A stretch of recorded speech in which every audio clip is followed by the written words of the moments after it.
اعوذ باللہ من الشیطان الرجیم، بسم اللہ الرحمن الرحیم۔ قل هو القادر علی یبعث علیکم عذابا من فوقکم او من تحت ارجلکم او یلبسکم شیعا ویذیق بعضکم بأس بعض۔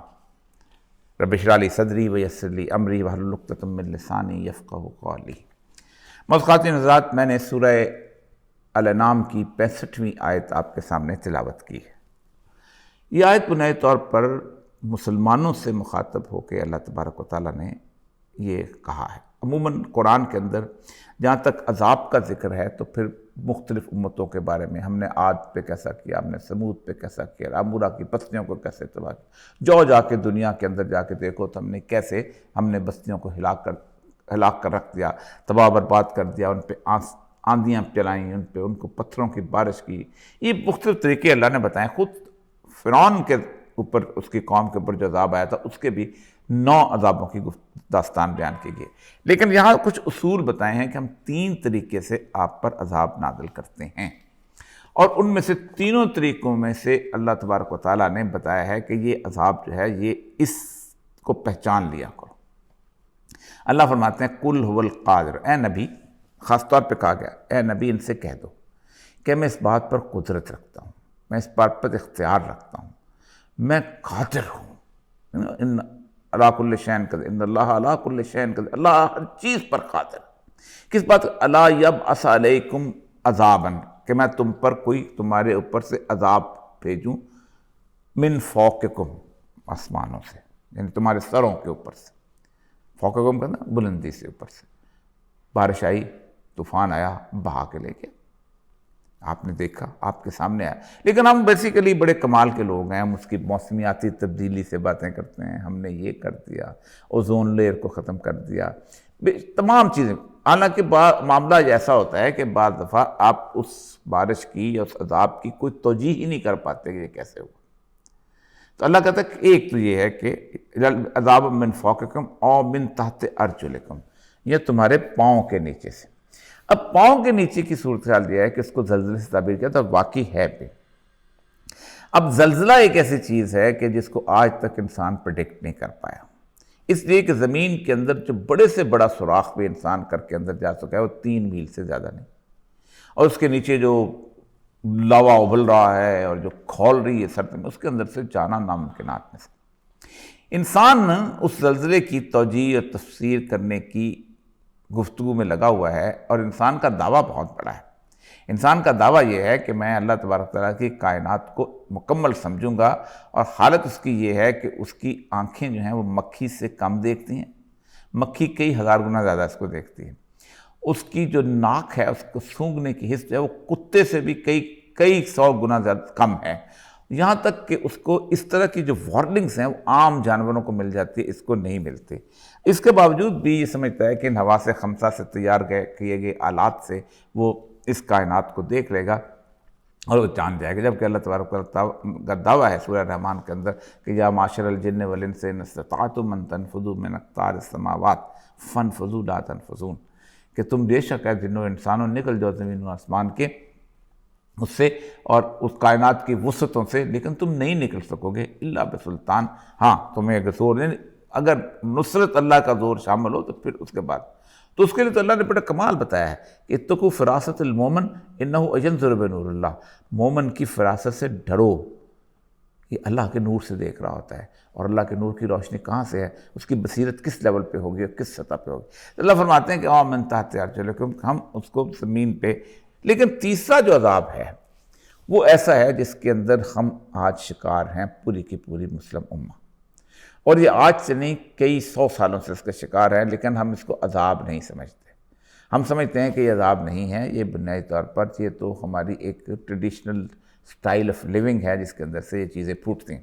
اللہ فرماتے ہیں او یلبسکم شیعا، اور میں تمہیں گروہ در گروہ تقسیم کر دوں، ویذیق بعضکم بأس بعض، اور تمہیں ایک دوسرے کی لڑائی کا مزہ چکھاؤں، یعنی ایک دوسرے کی سے گردنیں کٹوا کے تمہیں اس کا عذاب کا مزہ چکھاؤں۔ اب یہ لڑائی جو ہے یہ صرف فرقہ وارانہ نہیں ہے، یہ لڑائی ہر طرح کی ہے، ہر طرح کی۔ یعنی آپ سوچیں کہ شروع میں مسلکی لڑائی تھی، ہمارے ہاں مسلکی لڑائی اس سطح کی نہیں ہوئی جس طرح کی مسلکی لڑائی جو ہے وہ چرچ نے دیکھی ہے۔ یعنی رومن کیتھولک اور پروٹیسٹنٹ کی جب آپس میں لڑائی ہوئی ہے، جب مارٹن لوتھر جو تھا وہ جرمنی پہنچا ہے پوپ کے، اس کو دیکھ کے کہ پوپ نے تو اتنی فراڈ لگایا ہوا ہے، ننس جو ہیں تو بنیادی طور پر حرامی بچے پیدا کر رہی ہیں، اور اس نے اپنا ایک مذہب بنایا، تو کروڑوں لوگ جو تھے ایک دوسرے کی گردنوں سے کاٹے گئے۔ آرتھوڈوکس چرچ اور اس چرچ کی وہاں بھی ایک مستقل رہی، ہمارے ہاں بھی شیعہ سنی لڑائی رہی ہے، پھر دیوبندی بریلوی لڑائی رہی ہے، لیکن اس میں قتل و غارت کی وہ ڈیفینیشن نہیں ملتی جس کو آپ، کیونکہ مذہب کی ہماری تقسیم جو ہے اس کے اندر یہ سطح کم از کم نہیں آئی کہ ہم نے اس کے لیے ایک کمپین شروع کی ہو پوری 14 سال کی تاریخ میں۔ ہاں البتہ جدید ریاست نے ہمارے ہاں یہ معاملہ ضرور پیدا کیا ہے کہ جدید ریاست کے اندر کچھ گروہ ریاست اپنے لیے پیدا کرتی ہے تاکہ طاقتور ہو، اور یہ ہر جگہ پیدا کیا، اور دوسرا یہ نکلے ہیں ہمارے ہاں جدید اس عذاب سے کہ جو قومی ریاستوں سے ہمارے ہاں تقسیم ہوا۔ آپ دیکھ لیں کہ 1920 کے اندر جب یہ قومی ریاستیں بنی ہیں، پاسپورٹ کا ڈیزائن آیا ہے، تو ایسی ریاستیں جنہوں نے کبھی سوچا بھی نہیں تھا ہم آپس میں لڑیں گے، وہ بھی لڑے۔ کیا کبھی کسی نے سوچا تھا کہ ایران اور عراق کی وہ آپس میں جنگ ہوگی، یمن اور سعودی عرب کی آپس میں جنگ ہوگی، اسی طرح چھوٹے چھوٹے معاملات کے اندر، لیکن یہ بہت مطلب بڑے لیول کے پرسپیکٹو میں ہے، اور مفادات کی بنیاد کے اندر یہ جنگیں ہوئی ہیں۔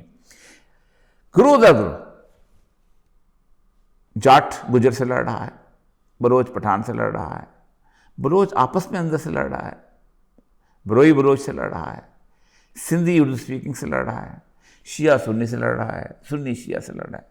یلبسکم شیعاً، لفظ شیعہ گروہ کو کہتے ہیں، میں تمہیں گروہوں میں تقسیم کر دوں اور ایک دوسرے کی اس کا عذاب کا مزہ چکھو۔ اچھا، اب ہم اس کو عذاب کو بنیادی طور پر سمجھ لیتے ہیں کہ یہ اصل میں اللہ تبارک تعالیٰ عذاب ہے، اس میں تو بے گناہ بھی مارے جاتے ہیں۔ اللہ تبارک تعالیٰ نے اس کو عذاب جو ہے نا، اس کی ایک بڑی ڈیفینیشن کی ہے، وَلِنُذِيقَنَّهُم مِّنَ الْعَذَابِ الْأَدْنَىٰ دُونَ عَذَابِ الْأَكْبَرِ لَعَلَّهُمْ يَرْجِعُونَ۔ ہم تمہیں کسی چھوٹے سے بعض عذاب سے اس بڑے اس لیے نازل کریں گے تاکہ تم بڑے عذاب سے بچ سکو اور لوٹ آؤ میری طرف۔ یہ بیسیکلی وارننگ ہوتی ہے۔ اکثر اوقات لوگ سمجھتے ہیں کہ یہ زلزلے کے اندر دیکھیں عام مسکین بچی مر گئی جو کہ تبھی 6 ماہ کی تھی، اس نے تو کوئی گناہ ہی نہیں کیا تھا، تو اللہ کیا ظالم۔ اسی طرح آپ سمجھتے ہیں کہ ایک نیک آدمی تھا، تہجد پڑھ رہا تھا، اچانک چھت گر گئی اس کے اوپر، تو کیا، اگرچہ کہ باقی لوگ بھی ملتے ہیں، لیکن ایک بات یاد رکھیے کہ یہ عذاب جو ہے وہ اس کے بارے میں اللہ نے فیصلہ کیا ہے، اتقوا فتنة لا تصیبن الذین ظلموا منکم خاصہ۔ اس عذاب سے بڑھو جس کا وبال جو ہے وہ صرف ان لوگوں پر نہیں آئے گا کہ جنہوں نے اس پہ برپا کیا ہے۔ 2 وجوہات سے اس کو آپ دیکھ لیجیے۔ پہلی بات تو یہ ہے کہ یہ عذاب اگر کسی ظالم کی موت واقع ہوتی ہے جس نے 500 لوگ قتل کیے ہیں اور اس کو دریا میں 2 ڈبکیاں لگتی ہیں، تو آپ یہ سمجھتے ہیں سزا ہے؟ یہ سزا نہیں، اس کی سزا اس نے آخرت میں بھگتنی ہے۔ یہ ایک آدمی جو کہ اس کا ظلم برداشت کرتا ہوا اپنے گھر کے اندر بیٹھا ہوا ہے اور وہ مر جاتا ہے، تو کیا سزا؟ نہیں، اس نے آخرت میں اس کی سزا بھگتنی ہے۔ یہ ہمارے لیے مسئلہ ہے کہ ہم سمجھتے ہیں کہ ایک آدمی یہاں سے اٹھ کے وہاں چلا گیا اور اس کی کوئی حیثیت، جو اس کی اوقات، جو کوئی کیفیت نہ رہی۔ یہ ہمارے لیے بنیادی طور پر یہ ہم سمجھتے ہیں، یہ بالکل ایسے سمجھ لیجئے گا کہ میرے پاس ایک اینک ہے، میں نے اس کمرے میں رکھی ہوئی ہے، اچانک میں اٹھ کے بیڈ روم میں رکھ دیتا ہوں، تو مجھے تو کوئی پریشانی نہیں ہوگی۔ اسی طرح اللہ کی تمام مخلوق جہاں ہے وہ اس کو اگلے جہان لے جاتا ہے، اس کو کوئی پریشانی نہیں ہوتی۔ ہمیں یقین نہیں ہے کہ ہم اگلے جہان میں ایک دوسرے سے ملیں گے، ہمیں اندازہ ہی نہیں ہے کہ ہماری وہاں جا کر اللہ سے بھی ملاقات ہونی ہے، اپنے دادا پردادا، نانا نانی، باپ ماں، بیٹے بچے، ان سب سے جا کے ملاقات ہونی ہے، تو ہمیں تو پریشان ہونے کی ضرورت ہی نہیں ہونی چاہیے۔